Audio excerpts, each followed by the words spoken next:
소신 발언을 아끼지 않았던 청춘 스타 유아인 씨에 이어 그동안 계속 큰 심려를 끼쳐서 다시 한번 정말 죄송합니다.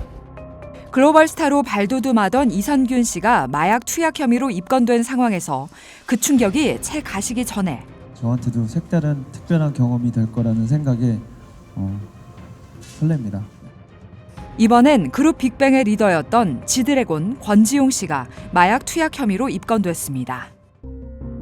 앞서 인천경찰청은 마약류 관리에 관한 법률 위반 혐의로 유명 연예인을 입건했다고 밝힌 바 있는데요. 이에 각종 추측이 난무하며 사실과 다른 보도가 잇따른 가운데 해당 연예인이 지드래곤 권지용 씨인 것으로 밝혀지며 파문이 일고 있습니다. 경찰 관계자는 이선균 씨와는 관련이 없는 별개의 사건이라고 설명했는데요. 또 수사 중인 사안이라 구체적인 내용은 밝힐 수 없다고 덧붙였죠.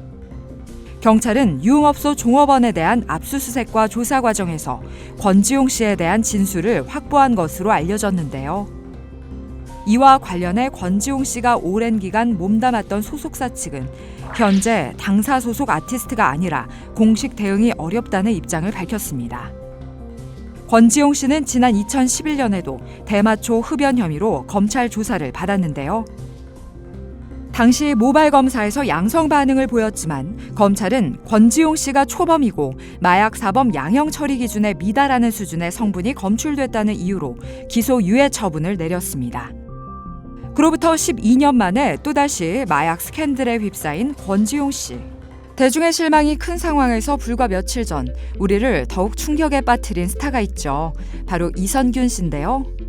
당초 톱스타 L씨라는 익명으로 마약 투약 혐의 내사자로 수사선상에 올랐다가 피의자 신분으로 전환된 이선균 씨는 올해 초부터 유흥업소 종업원 A씨의 자택에서 수차례 마약을 투약한 의혹을 받고 있습니다.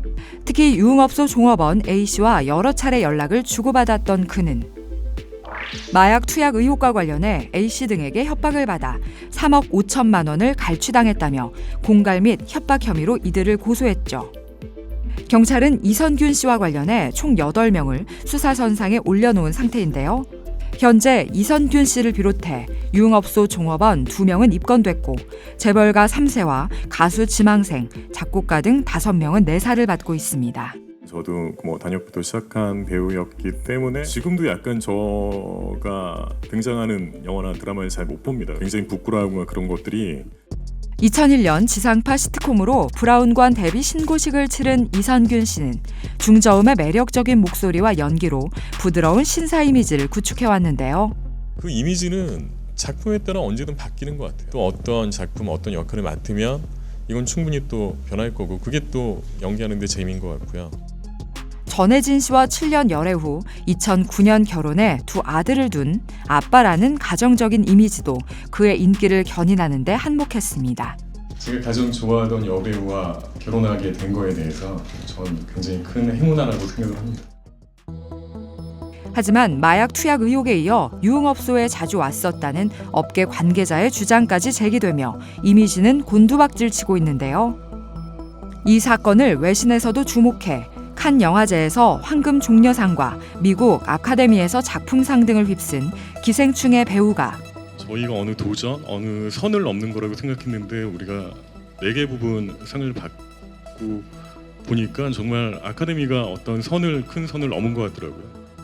마약 투약 혐의로 논란이 되고 있다는 보도를 연일 이어가고 있습니다.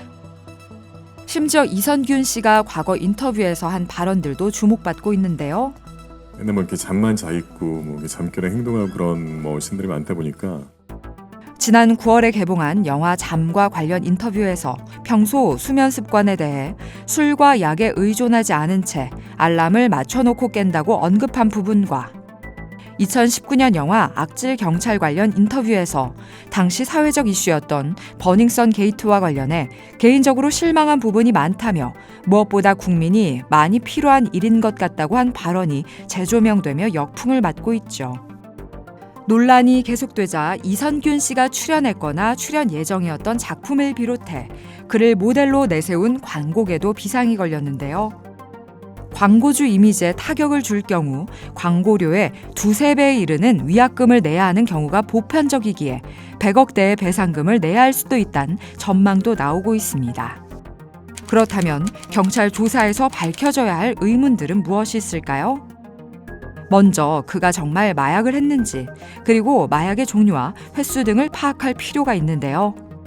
당초 마약을 했다 안 했다는 명확한 답변보다 사실관계를 확인 중이며 수사에 성실히 임하겠다는 모호한 태도를 보여온 이선균 씨 측. 이에 경찰은 이선균 씨를 소환 조사하기 전 휴대전화를 확보해 포렌식 작업에 나설 예정이며 이선균 씨의 소변과 모발을 채취해 국과수 감정을 의뢰할 전망입니다. 두 번째로 밝혀야 할 의문은 왜 유흥업소 종업원과 얽히게 됐는가인데요. 이선균 씨 측이 이들로부터 공갈 및 협박을 받았다고 주장한 만큼 수사 과정에서 이들의 관계와 혐의를 따져볼 필요가 있어 보입니다. 유아인 이선균 씨에 이어 권지용 씨까지 연예계 마약 파문은 어디까지 확산될까요? 수사 상황을 지켜보겠습니다.